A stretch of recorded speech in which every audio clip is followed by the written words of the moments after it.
जय हिंद दोस्तों, स्वागत है आपका हमारे YouTube channel Indian defence service में।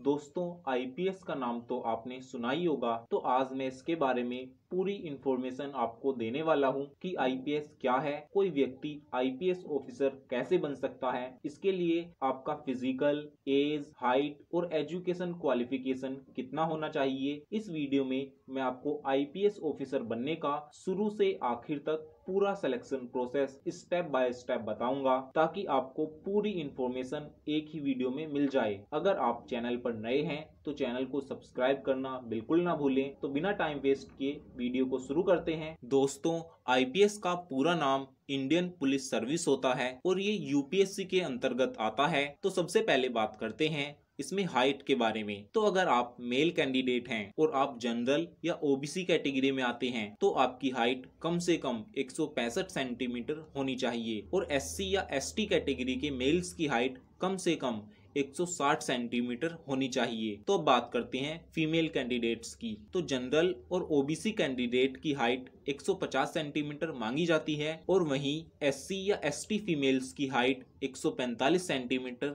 जरूर होनी चाहिए। अब बात करते हैं एज लिमिट के बारे में।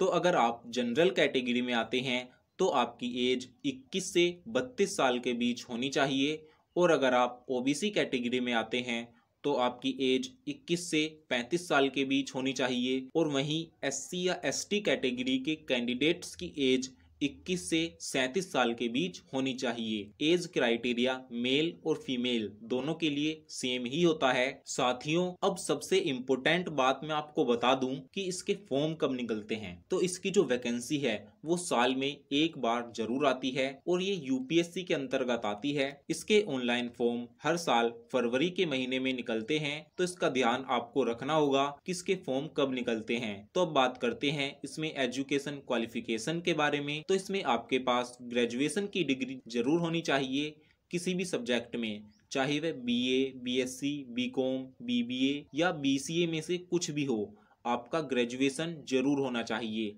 या फिर आप ग्रेजुएशन के फाइनल ईयर में हो तब भी आप इसके फॉर्म को भर सकते हैं। तो अब मैं आपको आईपीएस ऑफिसर बनने का पूरा सिलेक्शन प्रोसेस बताऊंगा, वो भी स्टेप बाय स्टेप। साथियों, आईपीएस ऑफिसर बनने के लिए सबसे पहले सिविल सर्विसेज एग्जाम क्लियर करना होता है। यूपीएससी हर साल इस एग्जाम को कंडक्ट कराती है और हर साल लाखों उम्मीदवार इस एग्जाम में बैठते हैं, लेकिन सिर्फ कुछ लोगों का ही फाइनल सिलेक्शन होता है। इसलिए अगर आप आईपीएस बनना चाहते हैं तो कड़ी मेहनत के लिए तैयार हो जाइए। दोस्तों, जैसे ही आप यूपीएससी एग्जाम के लिए अप्लाई कर देते हैं तो आपको ये एग्जाम क्लियर करना होता है। इस एग्जाम के 2 चरण होते हैं, पहला प्रीलिम्स और दूसरा मेन एग्जाम होता है। प्रीलिम्स एग्जाम में 2 पेपर होते हैं। ये दोनों पेपर 200-200 नंबर के होते हैं और दोनों ही पेपर में मल्टीपल चॉइस क्वेश्चन पूछे जाते हैं। इसके बाद मेन एग्जाम होता है। सिविल सर्विसेज के मेन एग्जाम में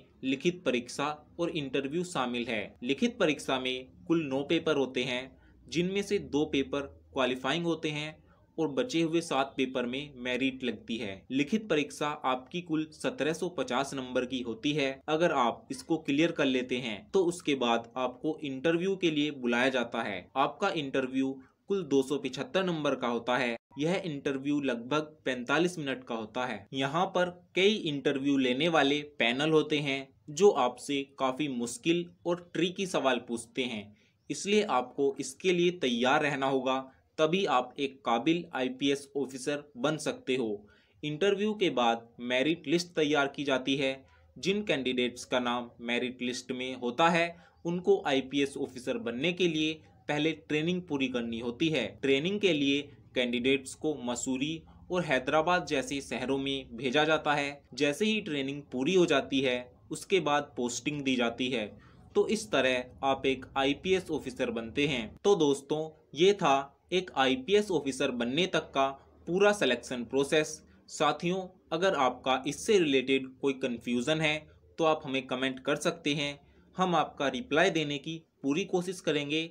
अगर ये वीडियो आपको पसंद आई हो तो वीडियो को एक लाइक जरूर करें और सभी जगह इसको शेयर करें और डिफेंस से रिलेटेड जानकारी सही समय पर जानने के लिए हमारे चैनल को सब्सक्राइब जरूर कर लें। तो फिर मिलते हैं एक नई वीडियो में, तब तक के लिए जय हिंद, वंदे मातरम।